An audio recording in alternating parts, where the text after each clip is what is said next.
So, are you excited? My best friend Sam asked as we packed our stuff.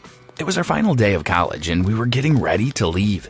Excited about what? Come on, Ricky. Your parents are loaded and they have a fancy job waiting for you. I, on the other hand, have my brother's couch waiting for me. Sam was right. My parents owned one of the biggest law firms in the country. In a few weeks, I'd be joining them, putting my law degree to good use. I couldn't wait. I'll talk to them about offering you a position at the firm. Really? What if they say no? Dude, don't worry. My parents will never say no to me. However, a few days later when I spoke to Mom about it, I was in for a rude shock. Absolutely not. We're not going to give Sam a job just because you asked. But Mom, I promised him.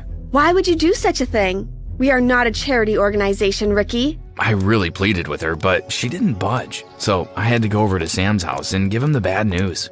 I'm really sorry. I was so sure they'd take you. Don't worry about it. Come on, tomorrow is your first day. Let's celebrate. Sam said cheerfully and put his arm around my shoulder. I'd expected Sam to be mad at me, but he wasn't. What a cool friend I had.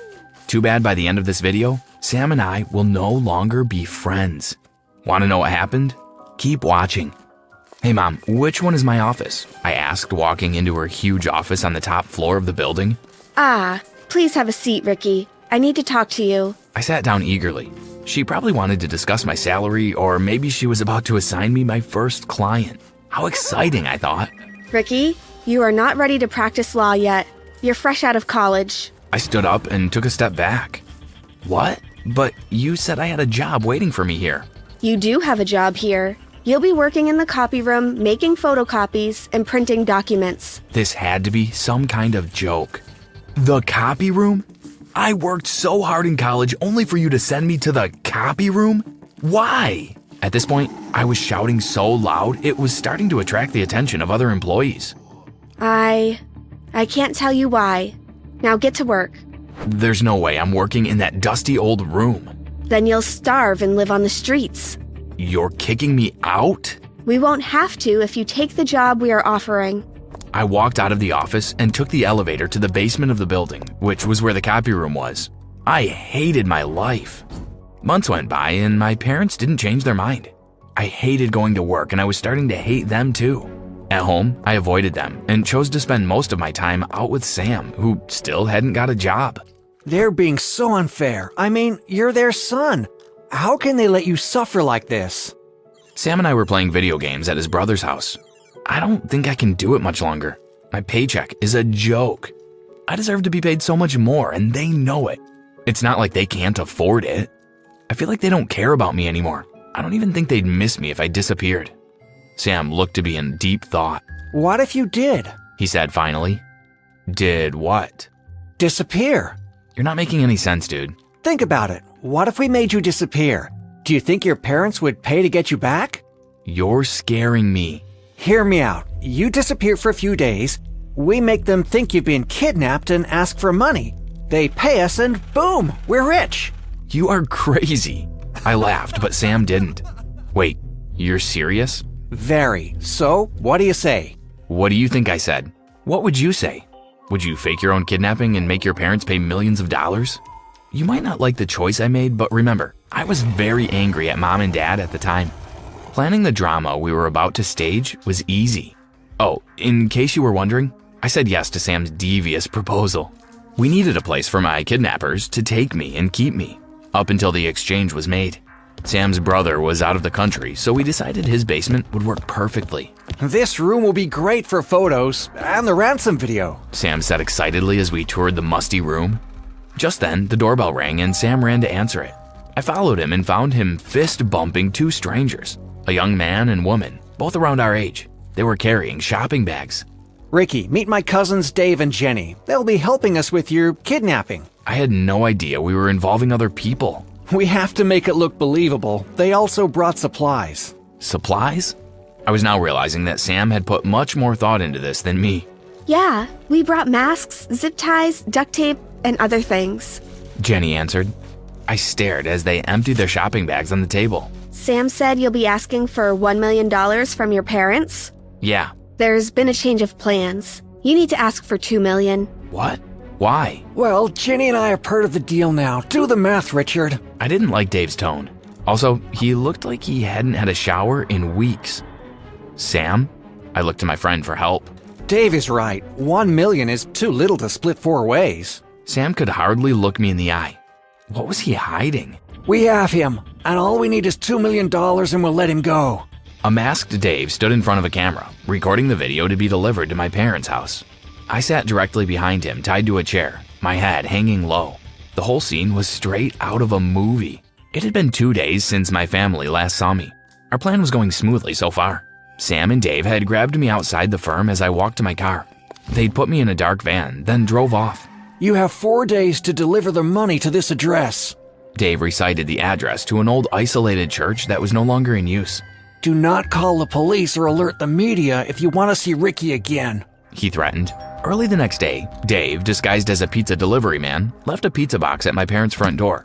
Inside the box was a flash drive with a video and photos of me tied up in the basement.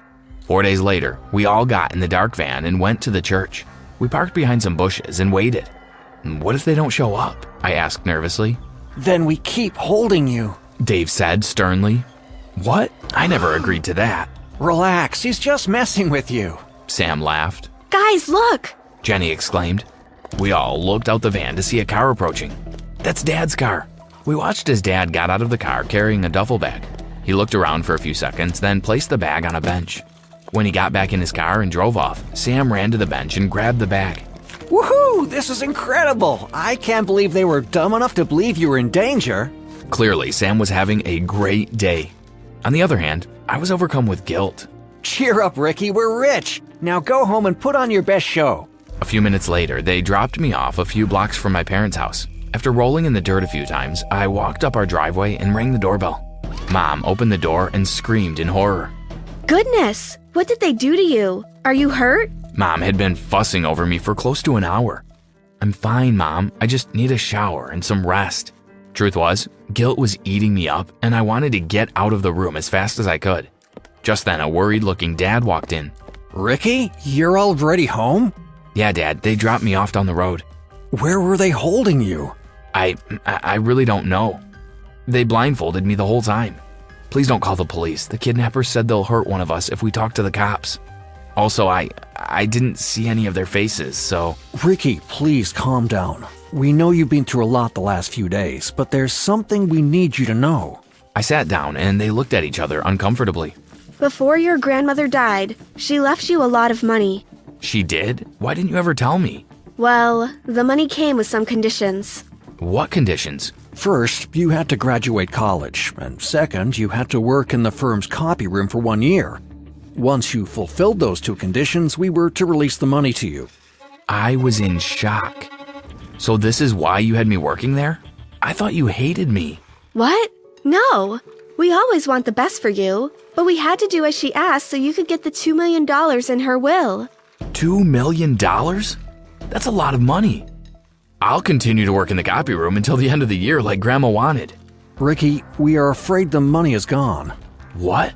Gone where? When you got kidnapped, we didn't have the money they were asking for. So we spoke to Grandma's attorney and she agreed to release the money Grandma left you. I didn't like where the conversation was going. Dread filled me, and at Mom's next words, I realized how much I had messed up. We are so sorry, dear. We had to give them your money. We were afraid they'd hurt you. Mom said tearfully. No, this isn't good, I exclaimed, startling them. What isn't good, son? I stood up and paced around the room. I had just given most of my fortune away. Ricky, we're sorry you're upset, but your safety is very important to us. I don't care about that. So many things went through my mind. Should I reveal the truth to see if Sam and his cousins would give back the money? I was almost sure we'd all be arrested. But what other choice did I have? If I stayed quiet, I'd lose $1.5 million. Mom, Dad, I have to tell you something, I finally said. Then I told them everything. I'm going to kill you, you coward! Dave shouted when he saw me at the police station. After I came clean to my parents, they had called the police immediately. Sam and his cousins were arrested soon afterwards. Whose idea was it? Who started all this? Mrs. Baker, Grandma's attorney, asked. My parents had called and asked her to meet us at the police station. It was Sam's idea, but I went along with it, so please don't punish him alone. He's my best friend. Well, I have some information that might make you want to reconsider that. Sam knew about the money your grandma left you. Of all the things I expected to hear, that was not one of them. What? How? While you were both in college, he worked for me as an intern for several months, but I fired him because I found him looking around in my office once. I never trusted him after that. Are you sure you knew about Grandma's will? Yes, it was on my desk when I walked in on him. He was reading it. But he couldn't have. Stop defending him. Jenny just told the police how Sam approached her and Dave with a proposal. He promised them $100,000 each if they helped out with the plan. But Sam said we were dividing the money equally. He lied to you. He was going to take the biggest share. Also, Jenny and Dave are not his cousins. Sam found them on the street. They're both homeless. How could I be so foolish? I apologized to my parents numerous times. The cops told my parents that I was in trouble, but not as much as Sam was. My parents also informed me that I'd not be getting Grandma's money anytime soon. I went back to working in the copy room, hoping that one day they'd forgive me. Forgive me.